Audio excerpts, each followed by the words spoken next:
estate liquidator Maria Santos had seen it all during her 20 years of conducting property auctions across rural Pennsylvania, but the Blackwood farmhouse in Lancaster County presented an unusually well-preserved glimpse into early 20th century American life. The property had remained in the same family for over a century until the death of its last occupant, elderly recluse Dorothy Blackwood, in 2019. Among the carefully preserved family artifacts was an extensive collection of photographs dating back to the 1880s, meticulously organized in leather-bound albums with detailed captions written in careful script. One photograph immediately caught Maria's attention during her preliminary catalog of the estate's contents. The image, dated April 14, 1907, in faded ink on its reverse, showed what appeared to be a typical family gathering in the farmhouse's front parlor.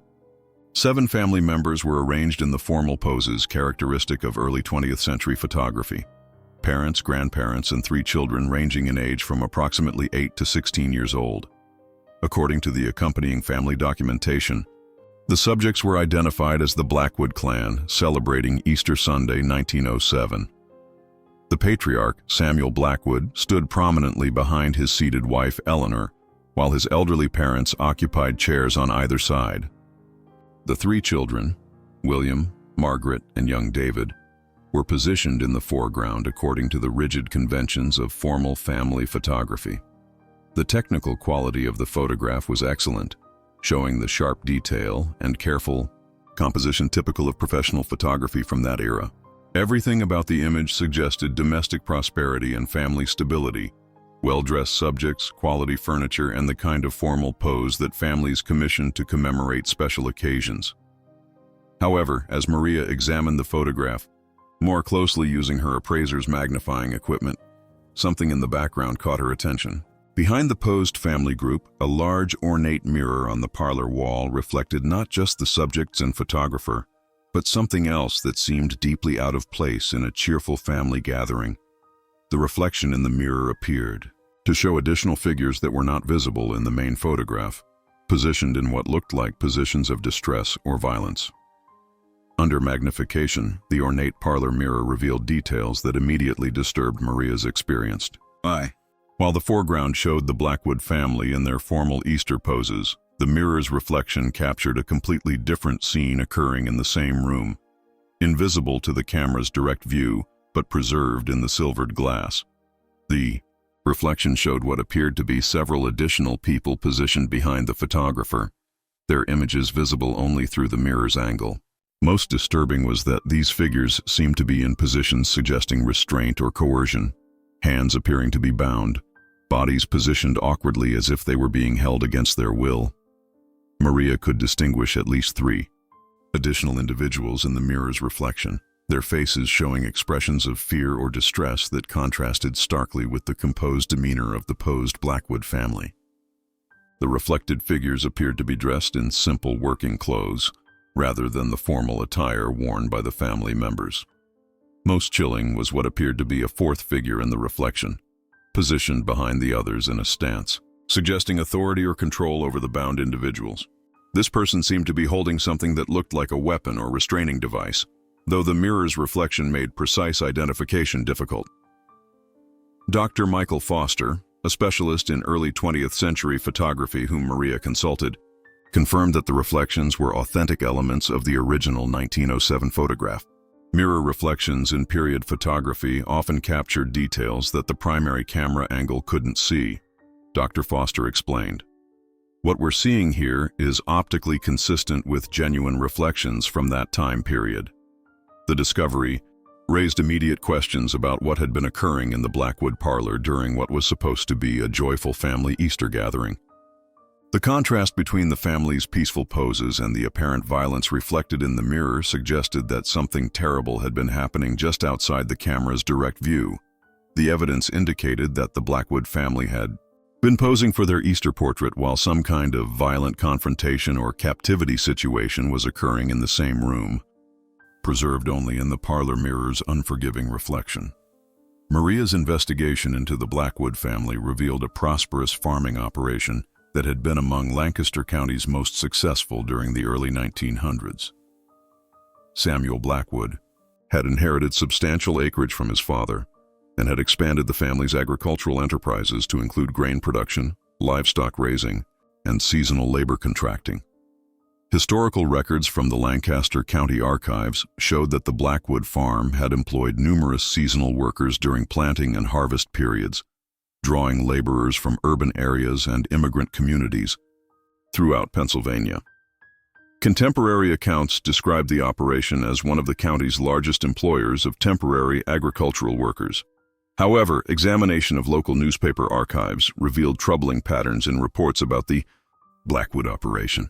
The Lancaster Intelligencer had published several articles during 1906 and early 1907 describing disputes between local farmers and seasonal workers over wages and working conditions.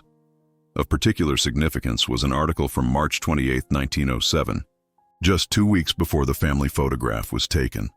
The report described concerns raised by Philadelphia social service organizations about seasonal workers who had traveled to Lancaster County for spring planting but had failed to return to their families or maintain contact with their communities.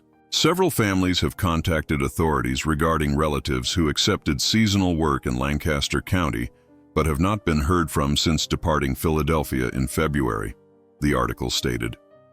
Local farmers claim that workers often move between operations seeking better wages, but social service advocates express concern about the lack of communication from such a large number of individuals. The article specifically mentioned that investigators had visited several large farming operations, including the Blackwood property, but had been unable to locate missing workers or obtain satisfactory explanations for their whereabouts. Cross-referencing these reports with Pennsylvania State Police records, Maria discovered that formal complaints had been filed regarding missing seasonal workers, with specific allegations that some Lancaster County farms were using deceptive practices to recruit workers and then preventing them from leaving once they arrived.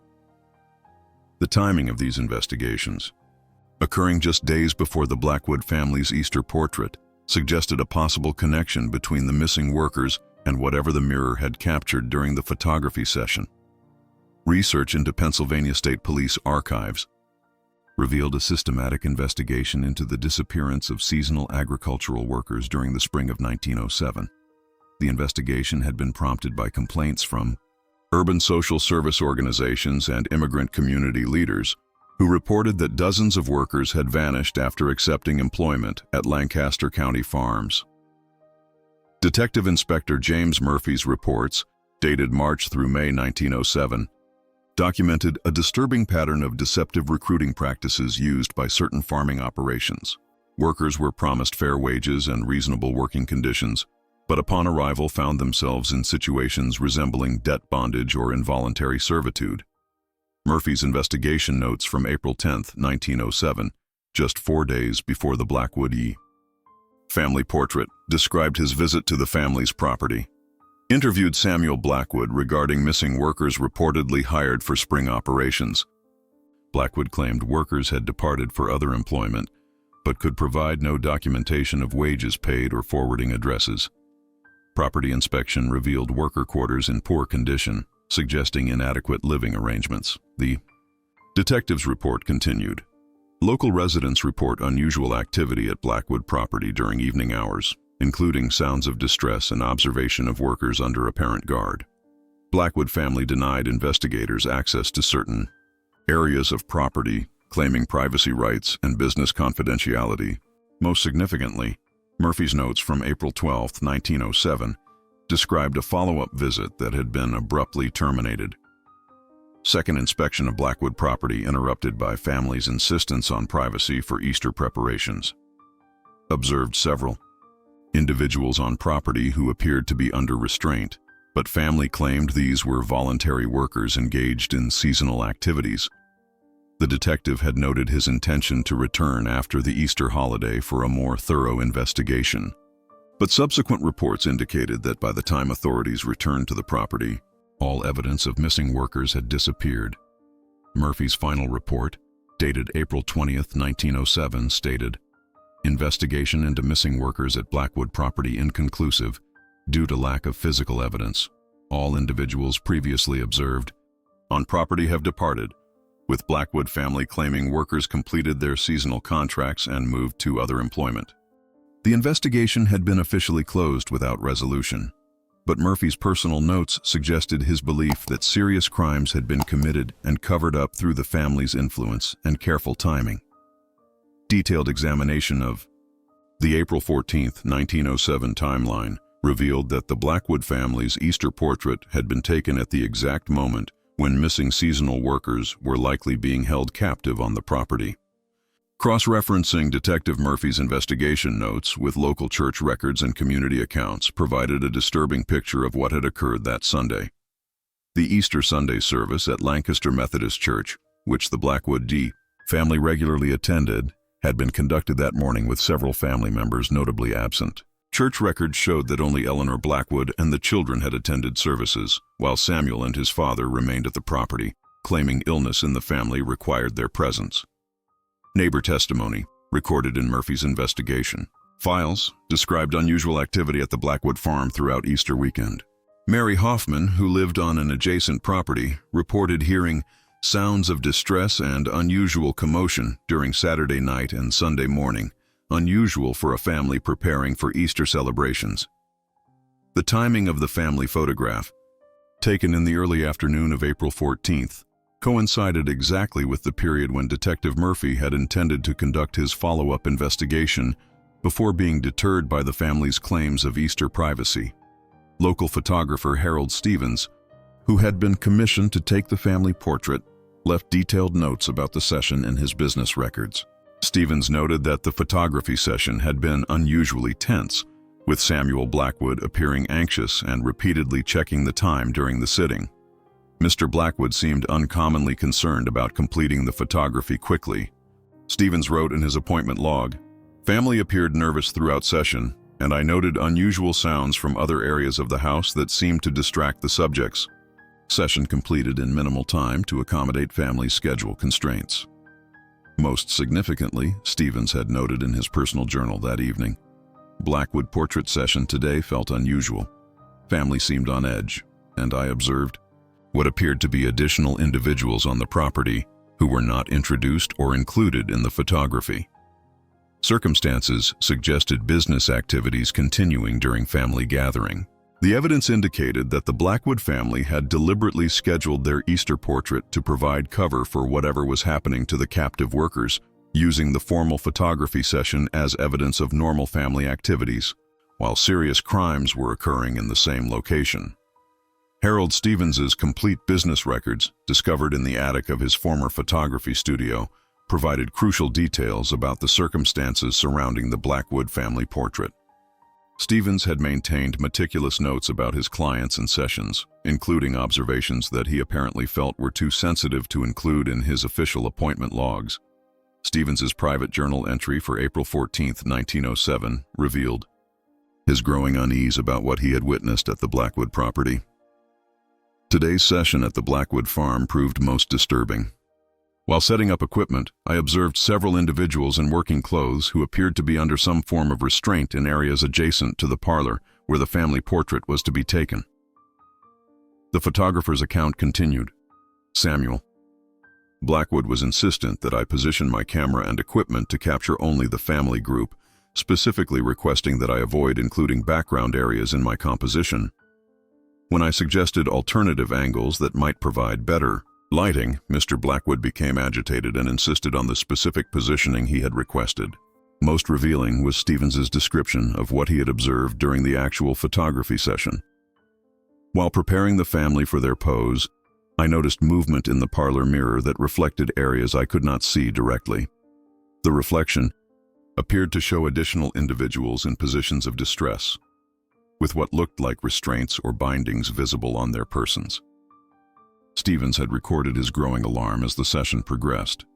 The contrast between the family's formal poses and what I could observe in the mirror's reflection created an atmosphere of extreme tension.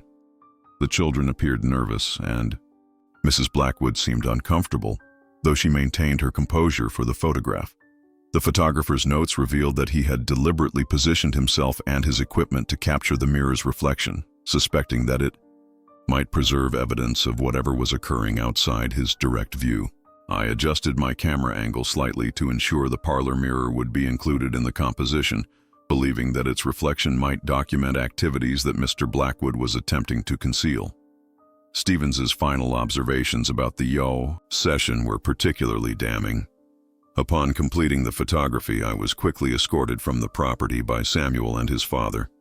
I observed what appeared to be additional buildings or structures behind the main house where individuals seemed to be confined. The entire experience suggested that serious criminal activity was occurring under the guise of normal family life. Investigation into the identities of the missing seasonal workers revealed a systematic pattern of targeting vulnerable immigrant communities and transient laborers who had limited connections and few resources to seek help when they disappeared. Police records and social service reports identified specific individuals who had vanished after accepting employment at the Blackwood operation. Among the missing was Giuseppe Benedetto, a recent Italian immigrant who had been recruited from Philadelphia's Italian community with promises of fair wages and seasonal work. His family had reported his disappearance to police after he failed to return from Lancaster County as promised. Letters Benedetto had sent to his family during his first week at the Blackwood farm described increasingly difficult working conditions and restrictions on workers' movement. Another missing worker was Patrick Sullivan, an Irish laborer who had been between permanent jobs when he accepted seasonal work with the Blackwood operation. Sullivan's landlord in Philadelphia had contacted authorities when Sullivan failed to return to collect his belongings and pay his rent, despite having planned to return within 6 weeks. Most tragic was the case of the Kowalski brothers, Polish immigrants who had been recruited together but had stopped communicating with their families in Philadelphia after their initial arrival at the farm. Community leaders in the Polish neighborhood had organized search efforts and had specifically contacted authorities about the brothers' disappearance. Detective Murphy's investigation files contained witness statements suggesting that the Blackwood operation had been systematically targeting workers who would be difficult to trace if they disappeared. The family had apparently worked with unscrupulous labor contractors who recruited from immigrant communities and transient populations. Analysis of the mirror reflection in the family photograph, enhanced through modern digital techniques, revealed details consistent with these missing workers. The reflected figures appeared to match physical descriptions of Benedetto, Sullivan, and the Kowalski brothers, suggesting that they had been present in the Blackwood parlor during the Easter portrait session. The evidence indicated that rather than allowing these workers to leave after completing their seasonal contracts, the Blackwood family had been holding them captive, possibly for continued forced labor, or to prevent them from reporting the family's illegal practices to authorities. The Easter Sunday photograph had accidentally preserved evidence of their captivity, captured in the parlor mirror's reflection while the family posed for what appeared to be a normal holiday portrait. Further investigation revealed that the Blackwood family's seasonal labor operation was part of a much larger criminal enterprise, involving forced labor, human trafficking, and systematic exploitation of vulnerable immigrant workers throughout southeastern Pennsylvania. The family had been operating a sophisticated system that lured workers with false promises and then prevented their departure through violence and intimidation. Financial records discovered among the family's papers showed unusual profit margins for their agricultural operations, far exceeding what would be possible through legitimate seasonal labor arrangements. The excessive profits suggested that the family was benefiting from unpaid or severely underpaid forced labor over extended periods. Property surveys and architectural plans revealed that the Blackwood farm included several outbuildings and basement areas that had been modified to serve as detention facilities. These structures were designed to house workers in conditions that amounted to imprisonment, with reinforced doors, barred windows, and limited access to sanitation facilities. Contemporary accounts from neighboring farmers describe the Blackwood operation's unusual secrecy about their labor practices. While other farms in the area employed seasonal workers under standard contracts, the Blackwood property was noted for its isolation and the fact that workers were rarely seen in local towns or communities during their employment periods. Law enforcement records revealed that the Blackwood family had connections to corrupt officials who provided protection for their illegal activities. Samuel Blackwood had made substantial financial contributions to local political campaigns and had maintained relationships with law enforcement personnel who ensured that investigations into missing workers were conducted superficially or abandoned entirely. The Easter Sunday photograph appeared to have been taken during a critical moment, when the family was holding multiple workers captive while simultaneously maintaining the appearance of respectable family life. The formal portrait served as evidence of their normal activities, while serious crimes were being committed in the same location.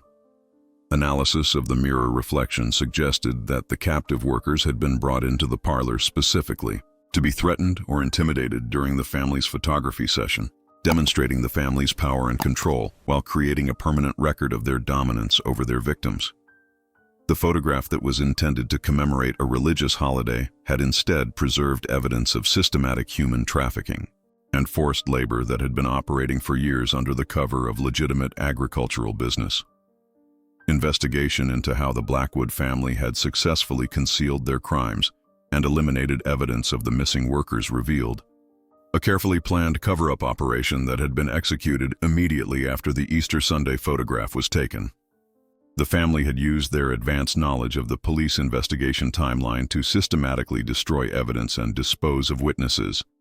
Detective Murphy's subsequent investigation reports, filed in late April and May 1907, documented his frustration with the complete disappearance of all evidence he had previously observed at the Blackwood property.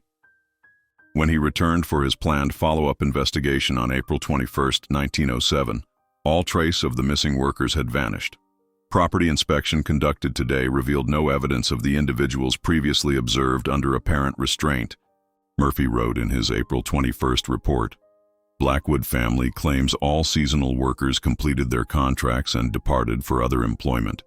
No documentation provided regarding worker identities, wages paid, or forwarding information.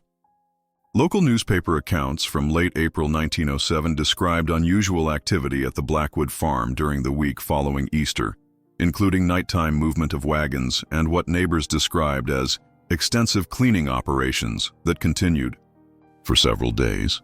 Most disturbing were discoveries made decades later when portions of the Blackwood property were excavated for development. Construction workers in the 1960s had uncovered human remains in areas that had been outbuildings during the 1907 period, though the discoveries were never properly investigated due to the passage of time and lack of surviving witnesses. The mirror. Reflection in the Easter photograph had preserved the only surviving evidence of what had happened to the missing seasonal workers. Modern forensic analysis of the reflected images suggested that the workers captured in the mirror had likely been killed immediately after the photograph was taken, as part of the family's systematic elimination of witnesses to their crimes. Financial. Records showed that the Blackwood family had made substantial property improvements and investments immediately following the Easter period of 1907, suggesting that they had profited significantly from their criminal activities and felt confident that they had successfully eliminated all evidence of their wrongdoing. The family had continued their agricultural operations for several more years, before eventually selling the property and relocating to other areas of Pennsylvania, effectively escaping accountability for what appeared to have been systematic murder and human trafficking. More than a century after the Blackwood family posed for their Easter portrait, the photograph has become crucial evidence in ongoing efforts to document historical human trafficking and forced labor operations in early 20th century America. The image serves as proof that systematic exploitation of immigrant workers was occurring with the protection of local corruption networks. The Pennsylvania State Police have reopened the case as a historical investigation, using modern forensic techniques to analyze the mirror reflection and identify the victims whose images were accidentally preserved in the family photograph. DNA analysis of remains discovered during property development has confirmed the identities of several missing workers, including Giuseppe Benedetto and Patrick Sullivan. The National Center for Missing and Exploited Persons has included the Blackwood case in their historical documentation project, recognizing the photograph as one of the most significant pieces of evidence documenting early 20th century human trafficking operations in rural America. Immigrant community organizations in Philadelphia have established memorials honoring the workers who disappeared in Lancaster County during 1907, using the Blackwood case to highlight the historical exploitation of vulnerable immigrant populations and the importance of protecting workers' rights. The Lancaster County Historical Society has created a permanent exhibition featuring the Blackwood photograph alongside documentation of the broader patterns of exploitation that characterized agricultural labor during the early 1900s. The display emphasizes how seemingly innocent family photographs can preserve evidence of serious historical crimes. Modern researchers have used the Blackwood case as a model for investigating other suspected historical trafficking operations, applying similar techniques of analyzing family photographs and cross-referencing missing persons reports from immigrant communities. Dr. Maria Santos, who discovered the photograph, now directs the Pennsylvania Historical Crime Documentation Project, which systematically examines family photographs and estate materials for evidence of concealed historical crimes. Her work has led to the identification of several additional cases of suspected historical trafficking and exploitation. For contemporary audiences, the Blackwood Easter portrait serves as a powerful reminder that evil often hides behind facades of respectability and that evidence of historical crimes may be preserved in unexpected ways. The family's attempt to document their prosperity and social standing inadvertently created permanent evidence of their victims' suffering. The mirror that was meant to reflect the family's success instead reflected the truth about their crimes, ensuring that the victims of their trafficking operation would not be completely forgotten. Giuseppe Benedetto, Patrick Sullivan, the Kowalski brothers, and other missing workers finally received recognition as victims of systematic exploitation rather than simply disappearing into historical obscurity. The photograph that was intended to preserve a moment of family celebration has instead preserved evidence of murder and human trafficking, providing justice for victims whose stories had been silenced for over a century.